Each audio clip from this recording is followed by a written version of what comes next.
Yeah, that's great. Well, Kelly and I, we'd love to, kick off our conversation together and really think about, the big question for both of you. What does matriarchy mean to you? I mean, I feel like when Ramel approached me to be a part of this panel, I told him, I was like, I'm not a mom, you know? And he really kind of put into perspective that matriarchy is something that is about nurture and about creating ecosystems and making sure those ecosystems thrive. So traditionally, we think of matriarchy as women-led systems, women-led, societies. But I really believe that it's the qualities that are predisposed to women and championed by women that can create a true matriarchal environment. So whether that's nurturing, healing, connection to ancestral and spiritual realms, like those type of things that really establish what those matriarchies are for me personally and in my practice as a curator and a community organizer, is making sure that I take steps with care, and I'm leading with care as my North Star that I follow. So yeah, I was very like, should I be a part of this? Like I'm a cat mother, but that is nothing in comparison to being a mother. Um, Counts. Yeah. Yeah. What about you, Alexandria? What kind of came to mind to you when you thought about matriarchy? Yeah, I also quickly unpacked sort of this understanding of it in comparison to often the patriarchy, right? It's like often defined by that. And I feel like I want to work each and every day for the rest of my life to have it stand on its own. I also want to unpack this idea, that women must be mothers to be matriarchal and sort of these expectations that are on women to perform a certain way or to be a certain way. And so to make this a genderless idea, because I think a lot of the important people in my life aren't always women, but that have the qualities of a matriarchy. And so understanding it in a non-binary way is really important. And I know that we're going to unpack that today. I didn't ever have the chance to get to know my grandmothers. So when I started to unpack this, it was understanding what it is for the divine feminine and how that functions in, our friendships, how that nurturing, like you said, functions in our culture, in our society, in our government. And most importantly for me, in my home. And I think my partner and I really are very open and have a lot of conversations around the fluidity of the roles that we play in our home. And my son has my last name as well. So I love that. And my mother just brought up last night, because I'm pregnant with a daughter. And she will be taking my partner's last name. If that was confusing to my son. And I said, we'll figure it out. We'll be just fine. So I appreciate the introduction and the opportunity to be here and the opportunity to have this discussion that isn't had often, and looking at San Diego's creative community and how the female identity or the matriarchal sort of feeling is being uplifted and making sure that that continues. Mm-hmm. Yeah. I think, it's so interesting. We got that question too about the last name thing. And I'm like, but a family is a family, Yeah. a family, there shouldn't really have to be any rules about, what your nuclear family looks like. And that's actually something we were talking about yesterday, this idea of, building family according to your own values. And sometimes your family might be your found family. And I'm kind of wondering if, both of you can speak to, the communities that you're working to build around and how you're using your personal values to really drive those interactions. Yeah, I think found family is, something that is, I'm sure most people watching this understand what that is, but just to understand that it's not the blood family that you are given, that it's the family that you've cultivated or brought together because of, who you are, what you stand for. And we always, may not be aligned when it comes to our blood family, when it comes to that. For me personally, I identify as queer. And so when I moved, I'm originally from Coronado, born and raised, and very grateful for that opportunity, but needed to get out, and lived in Chicago for about 10 years. And when I was there, the sort of fabric of social justice is at the core of every community and every conversation and basically every corner and every turn. So, there was a decade of my life spent just living and breathing that, maybe in a similar way that like a surf culture, in San Diego is, or there's many others, but just to compare, like the fabric of that community is always in social justice. And so when I moved back after I had my son, I was a single mom. I chose to have him on my own. And I raised him for about a year and a half. And I just needed to be home and needed to be somewhere familiar because nothing was familiar about having a child, specifically alone. I moved back and I was just very nervous about how to find that community again, or hoping to find people that really lived that, um, those values. I had the values of social justice and progress and change, and like we're actually fighting and not just talking, and actually moving. And so one way that I was able to sort of cultivate that was by being the founding chapter member of Drag Queen Story Hour here in San Diego. It started in New York City. It's a fabulous way to introduce children to different voices, different people, and most importantly, just to see gender norms sort of being presented in new ways, so that if, for me personally, like I never want my son to be in a grocery store and point and say something out loud that we haven't already had a discussion about. And of course, as a mother, you can't be prepared for all the questions. And so we've been really successful, and I'm so grateful. We started our events with having them at You Belong Here over on El Cajon Boulevard.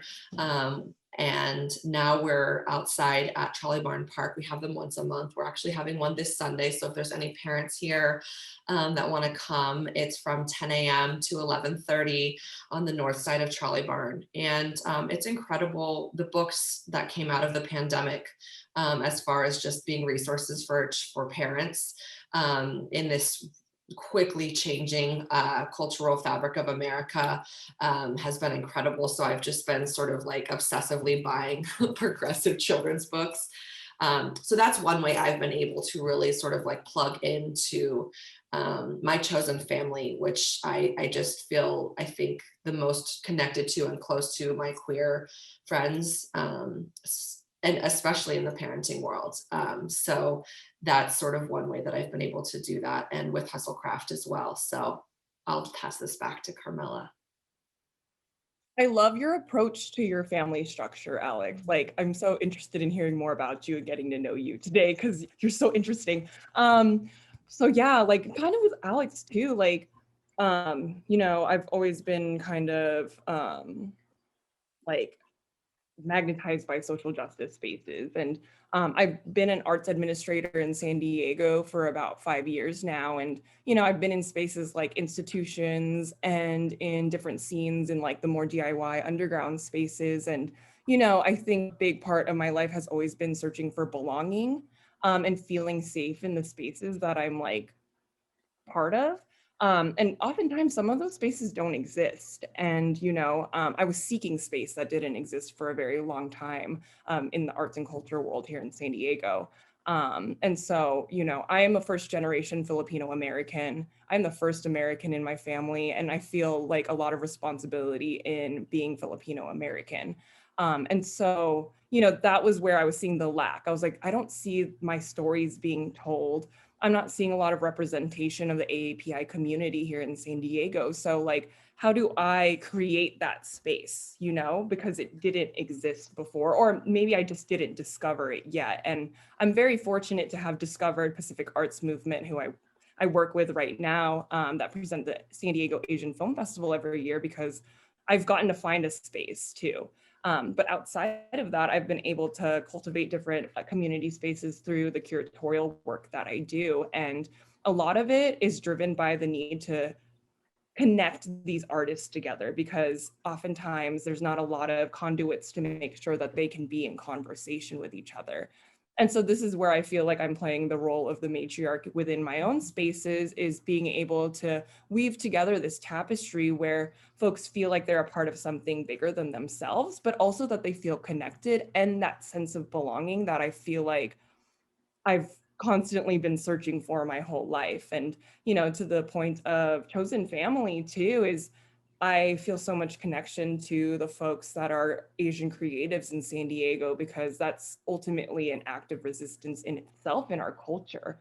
Um, you know, Filipinos are oftentimes nurses or in the Navy, or have these traditional like roles and jobs that make it feel impossible to do what I'm doing today. So as the marketing communications director, as an artist, as a curator, these are all roles that don't fit within my culture. And so there's this space where a lot of Asian creatives are kind of floating around thinking like, so where am I supposed to be? Because as the diaspora here in San Diego, it's like, how do I connect back to the motherland? But also living here, how do I feel like I fit in to these different arts and culture scenes, into being represented in museums and galleries? And so I really wanted to take it into my own hands and recognize the privilege, access, and resources I had working in institutions, to share that with my community so that we feel like a family together too. Mhm. It's beautiful. I love that. Well, something that's really interesting too is thinking about what happens at that intersection between sort of tradition and a new vision, and that, that tension can sometimes create really amazing things. Like, can you maybe speak about some of the projects and efforts you're working on where, that kind of conflict has actually, influenced you or, for good or bad? I think that, and I feel, because we are at Creative Mornings right now, a lot can resonate with this, is the amount of resources that are distributed to arts and culture organizations, to individual artists in San Diego. And then on top of that, POC-led organizations, POC artists. So those opportunities are very few and far between. And it feels like a lot of times that we need to be in competition with one another, because there's like, pie is so small, we only get a certain slice of it. But what happens when we can shift that mentality from scarcity to abundance, and think about how we can cooperate with each other and collaborate with each other so that we can uplift us all? And so sometimes that's complicated just because of funding, resources, all of these things, if we want to just kind of talk the nitty gritty of all of that too. But also oftentimes there's judgment, from families, from predominantly white institutions, from, the traditional aspects of like how we perceive what art needs to look like, what artists need to look like. That, like I was saying, is, I want to see, like every day I want to find an opportunity to do something revolutionary, and it could be as simple as like not getting road rage when I'm driving on the road, and acting with kindness and acting with care. And so I try and apply that into every situation, whether macro or micro, to move through these spaces of care. And so that's how I feel like I can alleviate that tension, is that, you know, um, I'm doing this because we need to, I'm doing this because my community needs me. That's great. And it seems like there's a really interesting thread with social justice between, both of you and the work that you do. And this idea of, scarcity and abundance is something that, gets talked a lot about, and this idea of distribution of resources.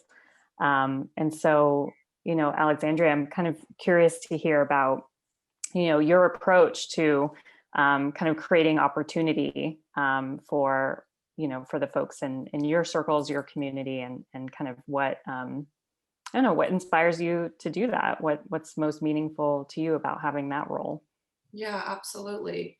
And one thing I also wanted to touch on before we dive into that is the idea of collaborating versus competing. Mm-hmm. And I think that's a very sort of matriarchal, approach. I think often the idea of collaboration, I hear the most coming out of the mouths of female identifying individuals, and the idea of competition not, you know? So I love that point. I think it ties into a lot of this idea. Mhm. I started Hustlecraft, which is also a speaking series. It was in person because I came here and I was finding people on Instagram in San Diego in a variety of industries that I found so fascinating and didn't know how to connect to them. Because in the past, the way that I've really thrown myself into the creative communities in the city that I lived in was to go out to events and bars and art shows. And I was home alone with a child and unfortunately just couldn't connect with people. And there's oftentimes things like, even in our breakout room, where I learned about an event happening at the Whistle Stop that was, a poetry, event. And I just was so blown away that I didn't know what it was. But I also have to give myself grace to know that like I haven't just had the chance to be out as much. And so oftentimes I feel so lucky to be in spaces like this because I know that I'm not able to always attend the events that I promote or see or want to go to because of the role that I play as a mother and have to be home and bedtimes and routines. So I started Hustlecraft simply because I wanted to connect with creatives in San Diego, and I didn't know how to reach out and connect other than to start my own event in the hopes that people would join. And so we started in 2019. We had about 5 panels. We did a hospitality panel, a design panel, a storytelling panel. And I was really proud of the fact that we meticulously curated those panels to be incredibly inclusive, not just including both genders, because I think sometimes it's so interesting when you look at some of these different events that happen, not just in San Diego, but across the country, that they either become like really gender focused or, specific to one culture. And it takes work and attention and priority to really, bring in the LGBT community, make sure each panel has representation of different cultures and genders and gender identities. And so, I think as we've learned throughout this time, it's easy to quickly bring people in who look like you. It takes more intentional work to be able to find a variety of voices and experiences and industries. And so I was really proud of what we came up with. And since then, I've been able to do digital series. In 2020, I partnered with my friend Gabrielle Pickens. She's a former military vet who's here in San Diego, and I just produced from the background Black Joy and Entrepreneurship, where we were able to bring in some really incredible women, and I just produced that from the back as she led that conversation. And then the second one we did was a spiritualized series, because I saw the way that, in my mind, white Christianity had become something so, I'm going to be controversial here, but in my opinion, very ugly. And I wanted to sort of provide like a fresh opportunity for people who felt connected to the church in whatever way that was, to understand that their spirituality can exist in many different forms. Whether that's, interviewing a doctor who's the leading doctor for MDMA research for depression, and has some incredible perspectives there, all the way down to a metaphysical geologist here in Southern California who is just incredibly well-versed on how gems and rocks and crystals, and I'm not saying it properly, but geology influences our spirit and our mind. And so they were just things that I was trying to unpack in my own experience of 2020, but I want to always be the one giving space, but really it's just an opportunity for me to learn. And I feel so grateful just to be able to produce things like that. That's amazing, Alexandria. You brought up a really good point about evolution and change and redefinition. And I'm curious to know, and you can kick us off on this one, but how has your idea or the concept of matriarchy changed throughout the course of your life, especially working to, becoming a mother? How has your perspective shifted or been redefined? Yeah, thank you for asking that. Well, I grew up, in a very normative, way, in a sense of my parents and their gender identity, and understanding that I was going to be a mom one day, and having these sort of ideas that, my mom always worked very hard. She was a boss bitch. I mean, she always head to toe had it all going on and was like in the office with the suit. So I was lucky to really see a powerful woman every day, every single day, get ready and go out there. But I think that I remember very specifically one day, I was always focused on my career. I was not a person that ever had long-term relationships.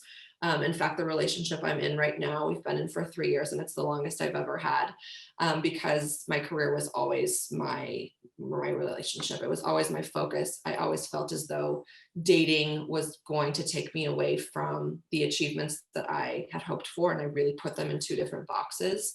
Um, and so there was just a point in my career. I started Chrome City, which is a creative agency. I started it in Chicago, and the agency was doing very, very well in a city that I wasn't from, and I was very proud of that. That I gave up the notion that I needed to be married or have children. And it was a very specific moment that I released that idea, and I really accepted the idea that I could really take off in my career and not need those things to be fully fulfilled as a woman. And about 2 weeks later, I found out I was pregnant. And so it's funny how the universe works. I was pregnant with a person that I did not know very well. We had dated very briefly. And I also think that there's not a lot of conversation about unplanned pregnancies or surprise pregnancies, that women can have that child and keep that child and raise that child. It becomes this very secretive, sort of shameful conversation. I have no shame around the fact that I have sex and I'm a woman, and I am proud of my sexuality, and I got pregnant due to that, and that's how that happened. So if anybody ever has any questions about that, it's just so fascinating how people like really tiptoe around this idea, and I have no qualms about that. Because I often say, as a mother, it's my fourth identity. My first is a woman, my second is an entrepreneur, my third is a sexual being, and my fourth is a mother. And those are things that all exist, and the complexities of being a woman should always be shared and understood. And no woman should be ashamed to not have motherhood be her first identity just because she is one. So the way that that's changed is that I believe, I hate this idea of like, you can have it all. It's like, no, you pick and choose what's important to you. My career has changed dramatically. I consult now. My life is very simple when it comes to work. I'm not, working from 8 a.m. to 5 p.m. and then going to events to network from 5 p.m. to 2 a.m. like I used to. I choose a balance now. And so it's changed in the sense that my identity is in many places, and it transforms and it evolves and it's more fluid, and it doesn't have to be so black and white between career and motherhood. I have an amazing partner. We have no plans to ever get married, and I'm okay with that. And it's freeing to me to know that I have freedom and space in my career, in my role as a mother, and in my partnership.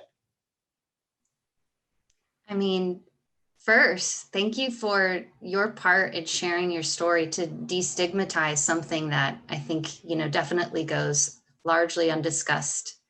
I really, really love your approach. And it sounds like the idea has become much more complex, the idea of matriarchy, as you've, gone through these experiences and still continued your work in the community.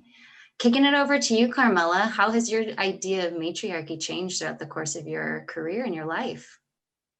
I feel like even just hearing Alex right now, it changed, like even just in this moment, and even this Creative Mornings talk, I feel like I know what Alex is saying, and even just like discussing non-binary structures is like, not everything's black and white. And so I've always thought of matriarchy as like counterpoint to patriarchy. And I feel like I can now look at it as something that exists with its own agency, like it doesn't have to be the opposite of patriarchy. It's actually something a lot more powerful. And as Alex just proved right now, a lot more bold, And so I really, even my first conversation with Mel being like, I'm not a mom, like, how do I talk about all of this stuff is, seeing the autonomy that we have in the choices of who we get to be, and understanding that our experiences and our past and our histories and our ancestors have shaped a lot of that. But ultimately, we're behind the wheel of the car, and that we can drive that and get to whatever destination that looks like within so many different pathways and so many different directions in getting there. And it feels like a lot of the times it should be a certain way, but right now, like we're talking about it, it's not at all. And I share the same sentiment with Alex, where I'm so fortunate to have like strong women be super present in my life. thinking about my mother, who was like the breadwinner and the like homemaker at home, you know, but also too, like her coming from a lineage of strong women.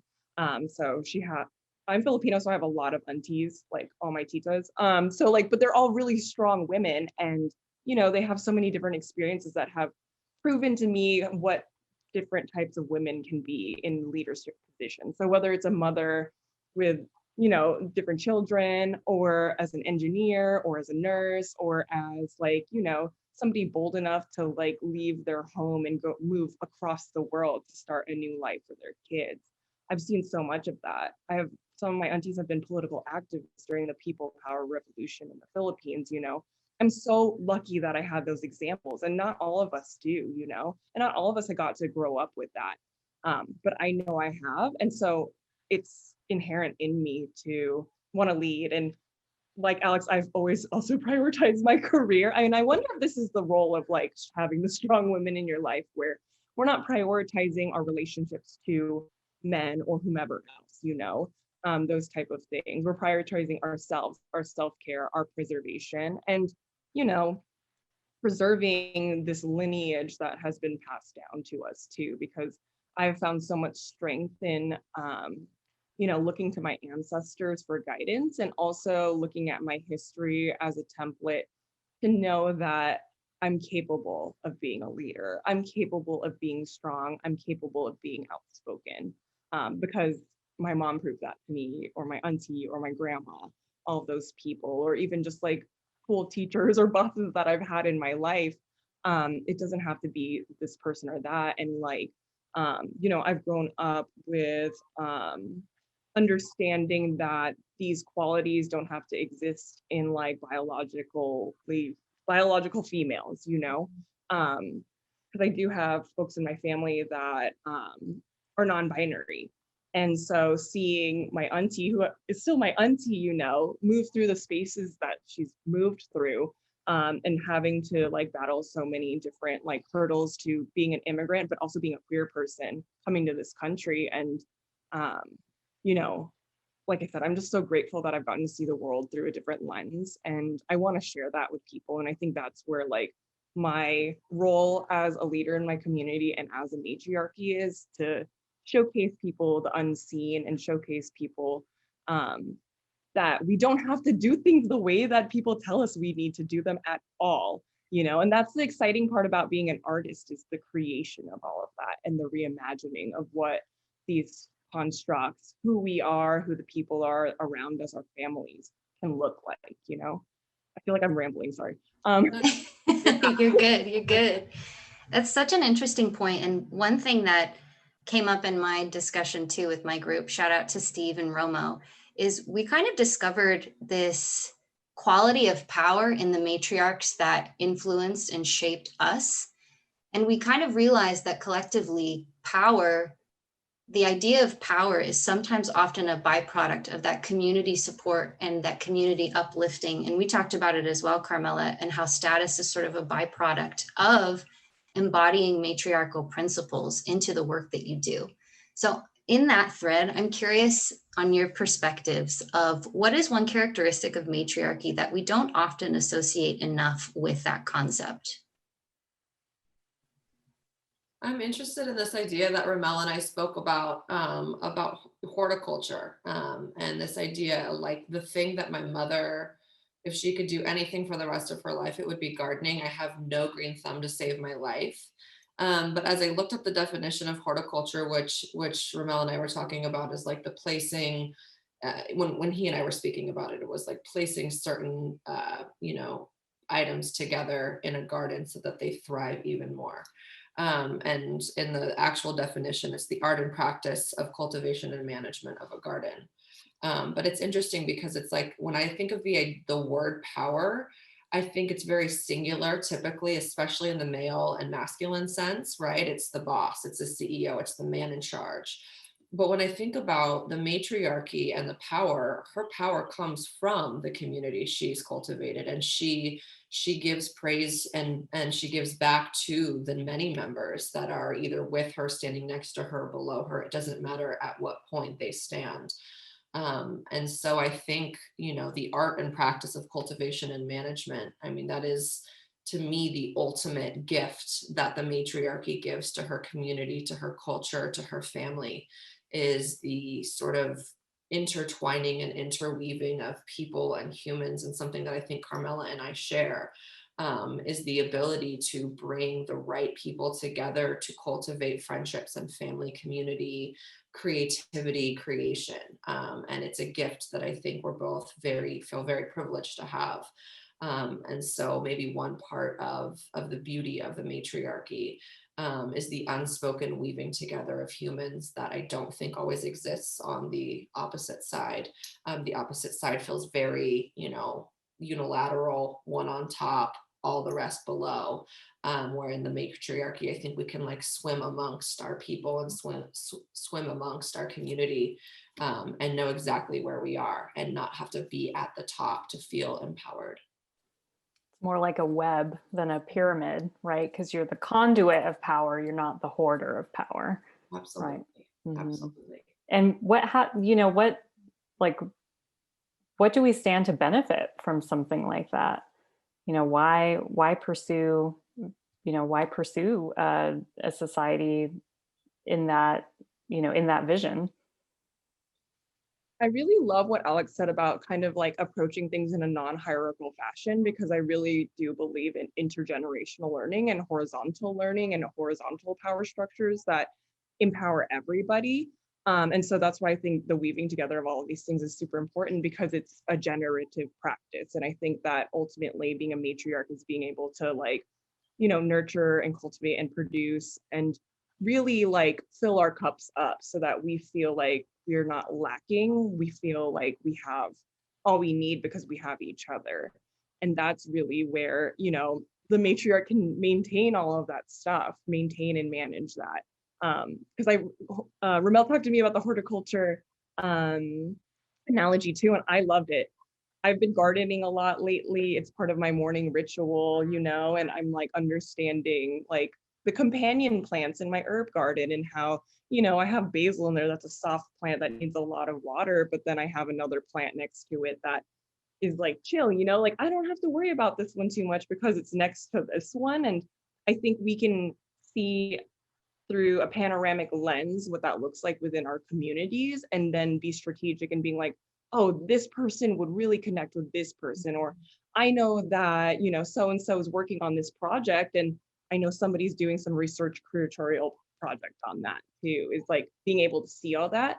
But that's because we only can see these things because we are providing care to all those people. So we get to know our folks, we get to know what they're doing and who we are, and then we can help make choices to make sure that we are all thriving, not just keeping our heads above water, not just sustaining our energy to like keep fighting, but like that we're prosperous in what we're doing, that we have a bountiful garden together. And we also have the responsibility as leaders to understand inequities in that too. And so like, how do we uplift others who might not have the same access or privileges as us? And that's an important thing to consider when we're, harvesting too this garden, and making sure that we're celebrating everybody's efforts, no matter how big or small. I feel like in the past year, a lot of folks have been really activated politically and getting out there and really making their voices heard. And I want to see that happen still, like I want that to continue despite us, the world opening up again, or whatever that looks like, because we need all of us in this movement to see that change happen. And we need all of this so that we can move away from the status quo that's been so oppressive to so many of us in so many different ways.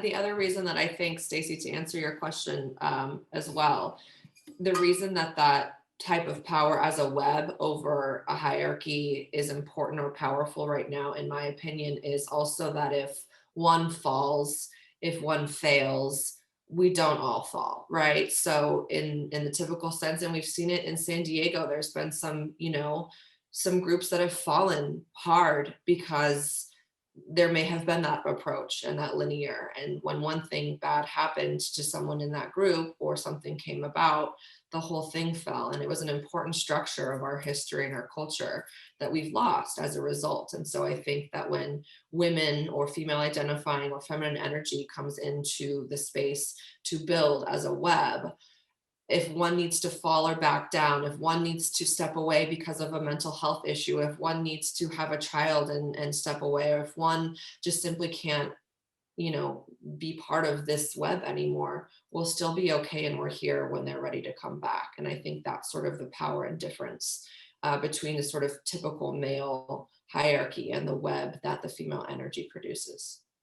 That's such an important part of this too, is like, I don't know, I feel like because of the way the patriarchal structure has worked for all of us right now, is that we would feel a sense of guilt of stepping away. Alex, you're saying about like the mental health issues and all of that stuff. Like, how do we give grace to one another to know that you can come back, take that time out? And that's something that's inherently matriarchal in a sense of like that nurture and that care that we want to showcase to our community, that not everything is about creating products all the time. We don't have to be these machines that are efficient and, working hard, like every day, just working towards what, being a part of this machine. Like we get to be this garden that like, time and time again, maybe like some of my plants will die during the winter, but they always come back in the spring. And I always have to remind myself to have that patience with them to come back, And I hope that in the spaces that you all are in, that you are also given that grace, that if you're freaking out, go freak out. Like it's okay, we're still here. And that's how cultivating a really strong community makes it really possible and makes it so that we don't feel that sense of shame when we have to step back or step away, or even if that's a year, 5 years, a day, a week, whatever that looks like, that we take time for ourselves to continue to fill our own cups up too. And it's the importance of a chosen family because, one thing I think as women, we don't talk about enough is losing friendships or the loss of adult friendships, which I could do like a whole series on because I am fascinated by it and learning so much from it. But that our chosen family gives us that grace, that gives us that space, because even as adult women, I've found that some of my friends don't give me that. And so I've been really on a journey lately to kind of clear out friendships like that, that don't give me the grace and space to step away, or when I'm not a ball of fucking sunshine all the time, that I don't get condemned for it. And so I have, new friends coming in often at this point in my life because I can only accept those who give me that grace and space, and I require, I can't do anything less. Right. And I think, I know we're kind of getting close to our Q&A time, but maybe one last question, kind of in order to build this web or to, to cultivate this garden, it's really important that we hold ourselves accountable to that. And we also can and ask for accountability of others. So, maybe could you each give us, a strategy for doing just that, like maybe some accountability strategies we can kind of take away from today's conversation. Accountability strategies for what exactly? For, just being able to create this new kind of vision of community, this new, this garden that we want to grow. It requires that we all participate and that we all work towards that. So how do you kind of stay true to that for yourself, and how can you call others in to help build that as well?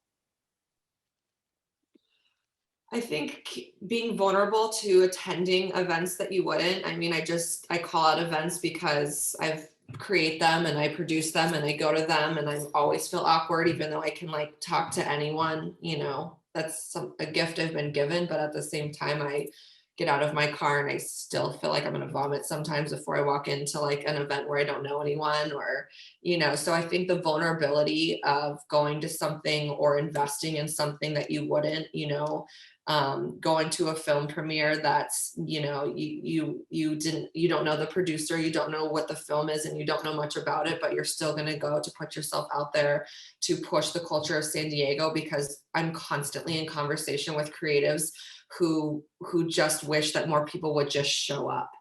And I think that's where San Diego can have some room for improvement, is, is just showing up. And, one of the events that I produce is called The Blank Table, and it's a dinner series, and you don't find out where you're gonna be eating. You buy your ticket and you don't find out until 2 hours before. And I have found that the connections that happen at these dinners are so profound, because people are so nervous and vulnerable and like exposed when they walk into a place that they had no idea or had never been to that part of town, and they sit with a stranger and they talk, and they get to open themselves up, and there's this really safe place. So one would be creating safe places, and two would be to just show up and start going to things that you have seen running in the newspaper or on KPBS as an event, and you just, why not go? Just show up and go and make a date with a friend. So that's all I have to say, is show up.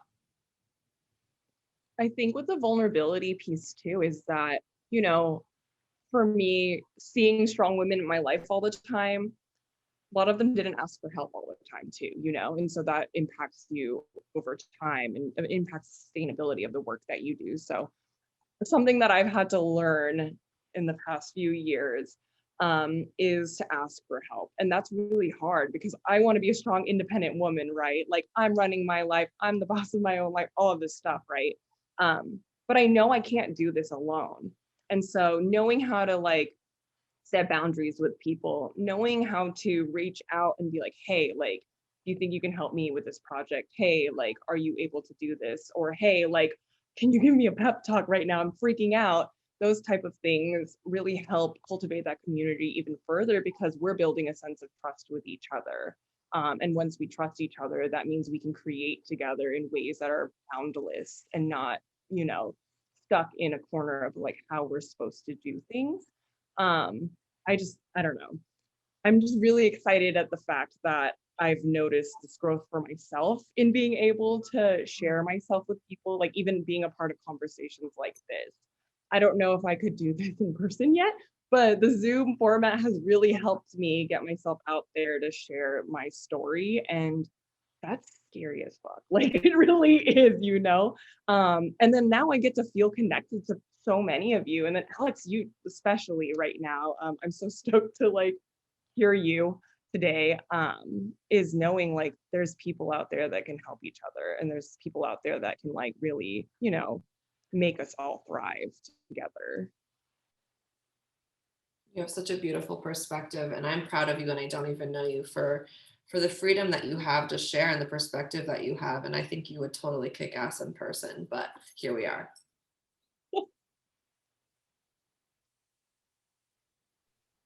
Well, thank Are we ready you. for Q&A? Thank you so much to you both. We really appreciate it. And I know it can sometimes be a little scary to step up to the mic, but just looking at the chat too, there's been a lot of people who this has really resonated with. And I hope that we can continue this conversation and in other spaces together. So yeah, we'd love to open it up for Q&A and hear a bit from our community. So Ramel, do you want to jump in? I'll jump in there, but first, before I even start to speak, incredible conversation, and so opening to my heart and to my mind. And so I really appreciate. I'm gonna just I'll give y'all some love like that. Yeah. I'm gonna do that. I'm gonna kick it off with a question that I had, because I feel like there's a lot of amnesty and information and learning about people. And this is probably the most that I've ever learned about the LGBTQIA plus community in my entire life. And so one thing that I learned about was mothers in this aspect, but in a non-traditional way. And I know that, Alex, you're running Drag Queen Story Hour.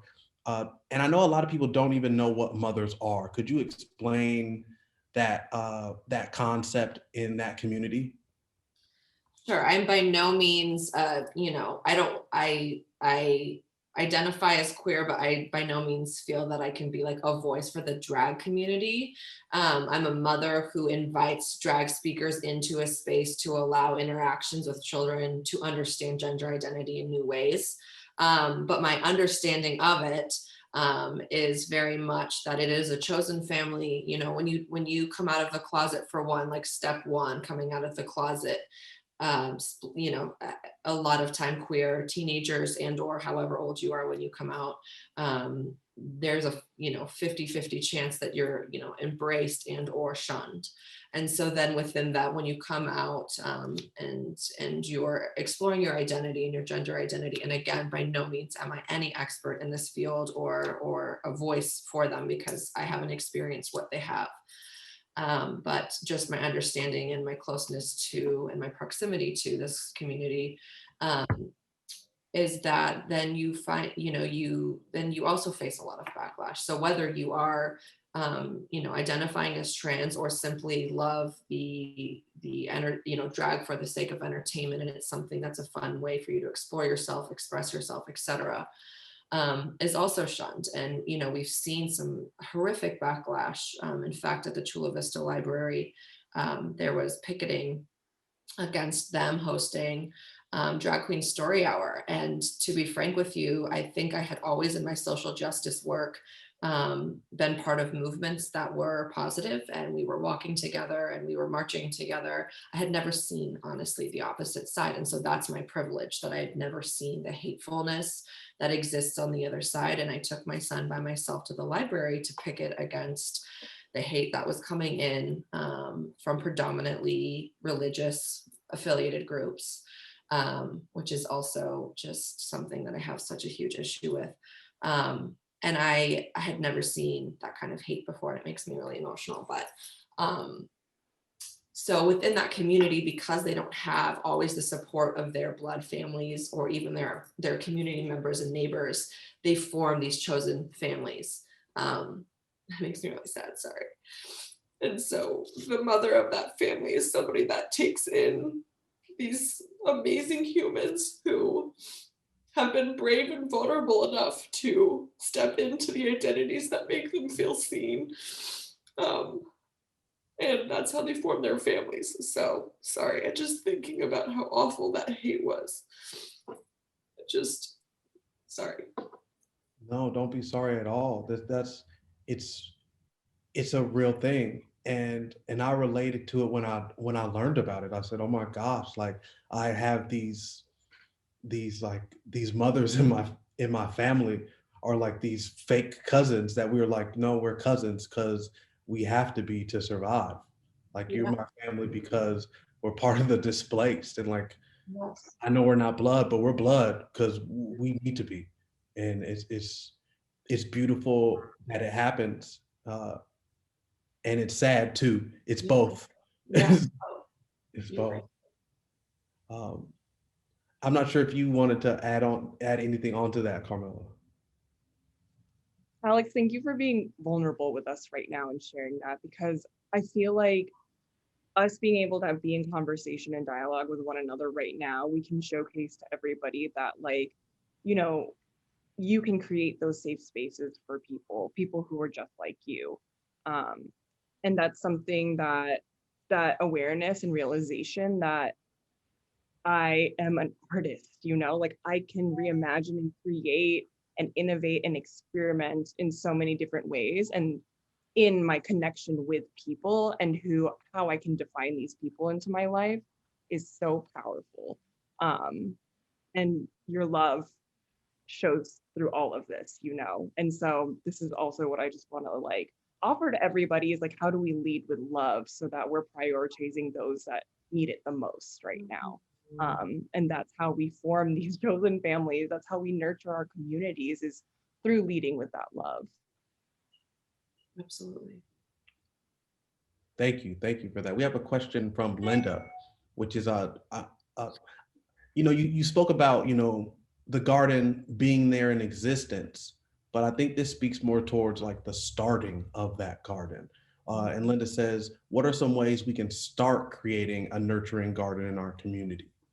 Because I feel like that's always the hardest part. You see people that are already creating and you're like, wow, I haven't started. How do you start those things? And we can start off with Carmela and Apple. Oh, my other cat Feldspar just joined us today. I think he has some stuff to say. But yeah, I think that for me is having that purpose, knowing what my purpose is. And I've been talking about this a lot lately, is like having that North Star to guide me. Because having that in my sights helps me shape how I get it, helps me shape the, like, you know, cultivate that garden, pick what goes into there and stuff, because I know ultimately my objective and the result out of that is safety for everybody, or it's, you know, economic prosperity for all of our communities, or, you know, whatever that your purpose is and what that looks like for you. I think having a strong definition of that and having a strong sense of yourself throughout all of that helps make sure that this isn't something that you just, you know, you're like, I let it kind of, you know, I dropped the ball on this, or I feel like I'm just kind of talking about myself where I start a lot of projects and don't finish them. So, but these are all because I'm like, oh, I want to try this, or what's happening here kind of thing. And I think that part is also important too in learning process.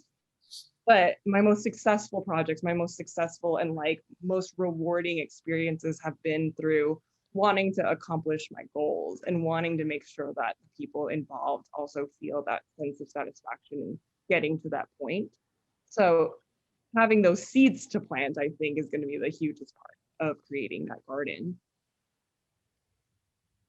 I'm pretty meticulously organized. I believe in a lot of the planning. I believe in trying different things, but I also believe in like doing what you say and really sticking to seeing it through. I think I have like a fear and obsession around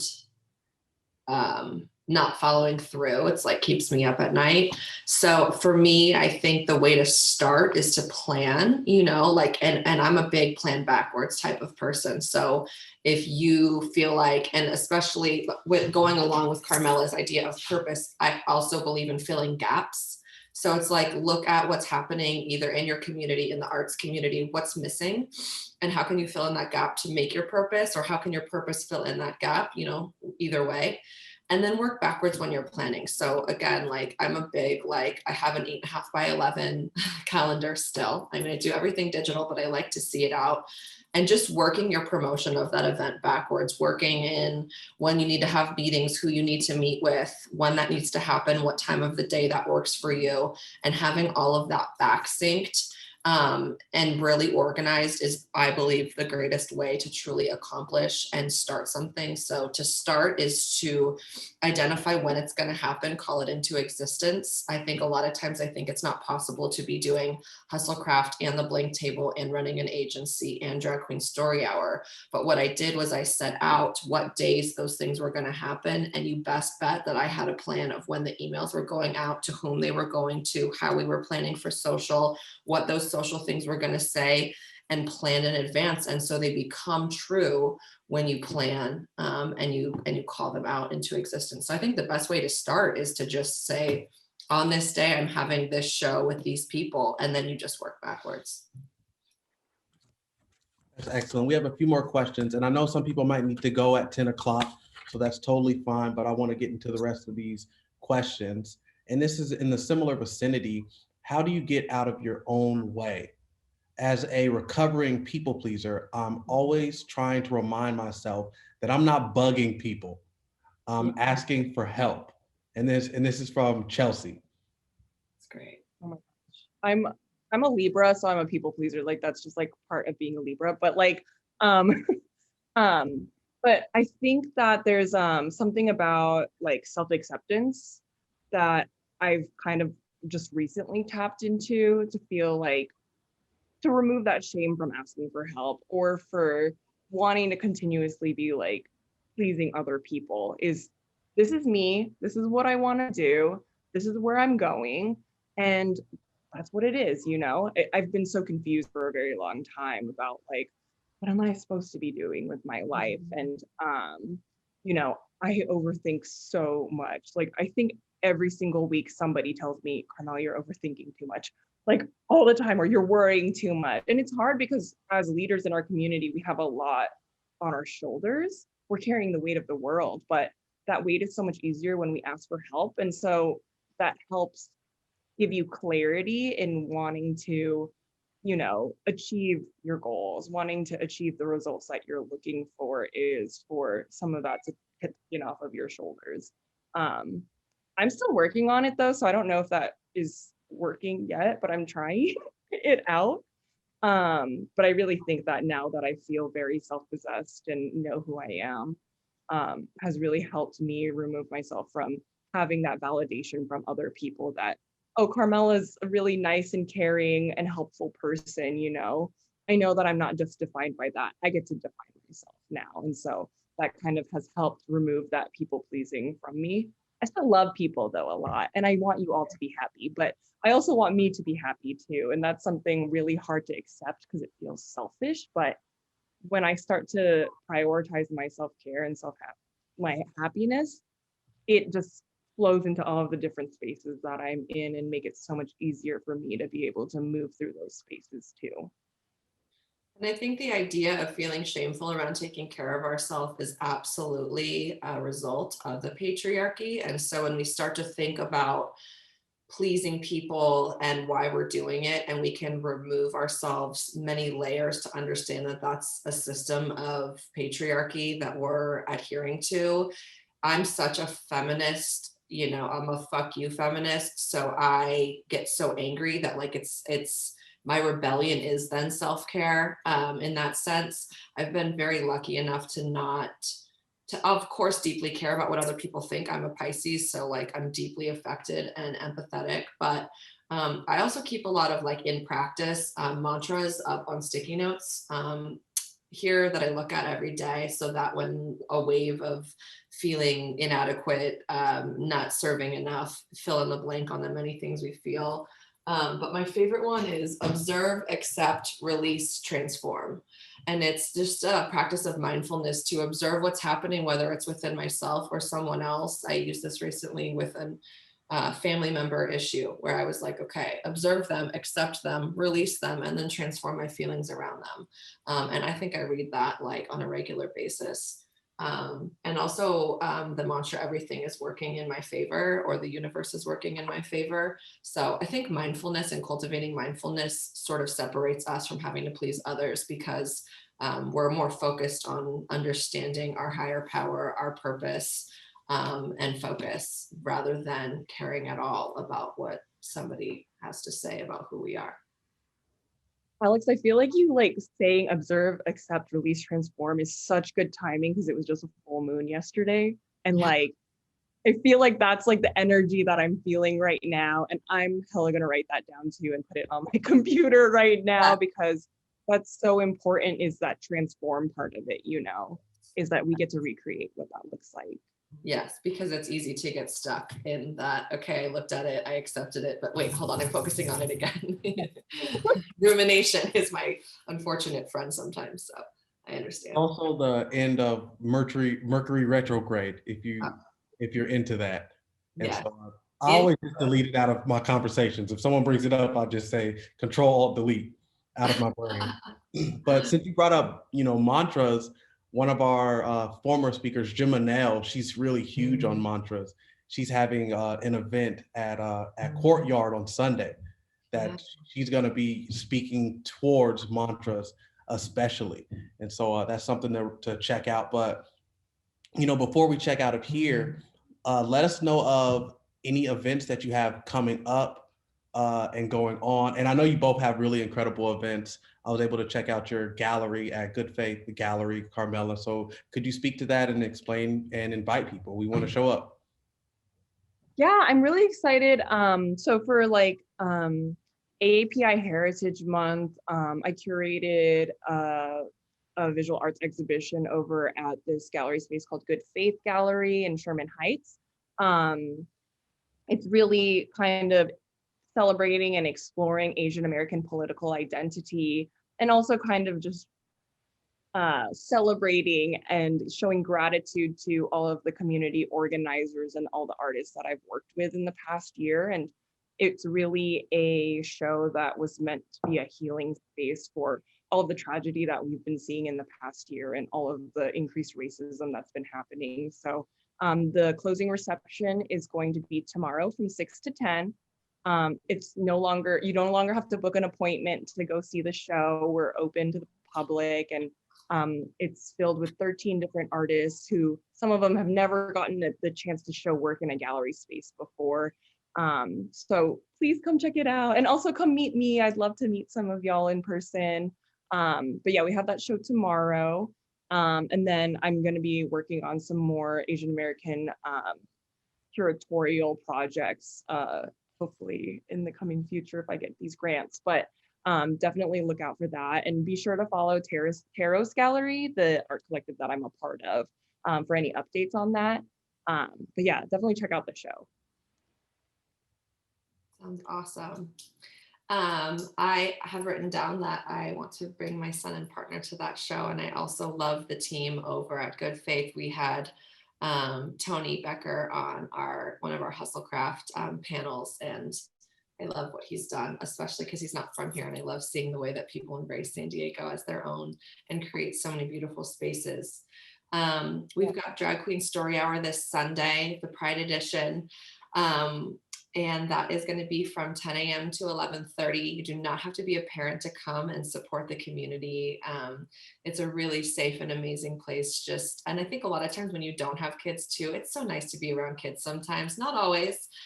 They are not always great to be around, but if you just need a little dose of love and compassion, please show up.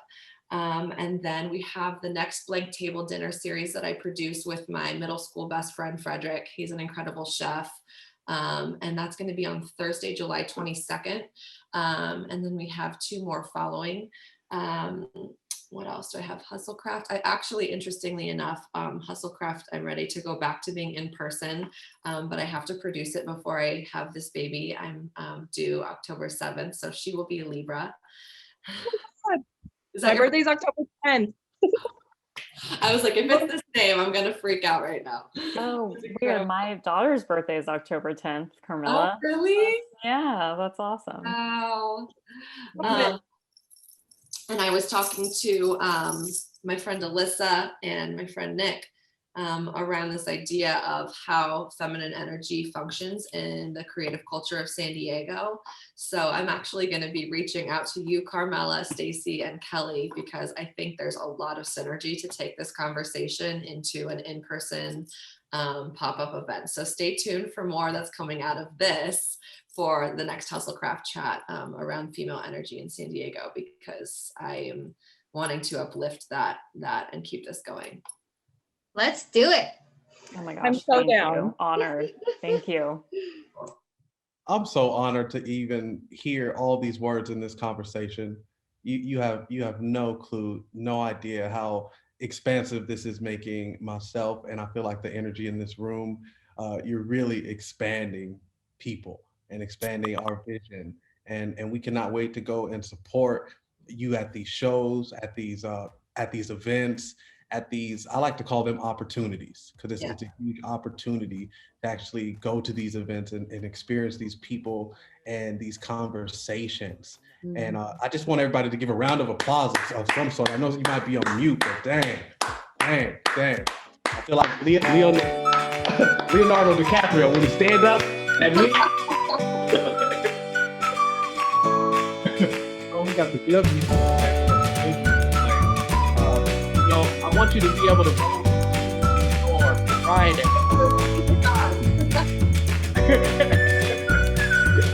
They don't need to hear me. It's good. Thank you so much for having me, you guys. This was such an honor, and I'm really nervous, but that I just really want. Such a beautiful way to start my day and my weekend, all energy and all your power and energy, Alex, and like channel it into the rest of the day. It is like this, like a shot of espresso that I really needed. Thank you for Kelly and Stacy for having that conversation. Doing things a little bit different for this month. I really appreciate that. I want everybody to be able to go into their Friday. I'm looking at creativity like this, and I feel like a lot of the women in my life, they're always inquisitive. They're using their creativity to ask as many questions as possible and get clarity out of situations and out of themselves. So go into your Friday, go into the rest of your month with clarity, with being inquisitive. Ask yourself questions, ask other people questions that you've never asked before. Air and see something different that you didn't even notice about someone. You know, look at how they're talking to you, look at how they're dressing, look at their body language. Learn new ways to be inquisitive. I feel like that's a big part of reflection. How you can change the power. Thank you for being part of that change right now and being part of this funky music right here. I didn't even know this was rock.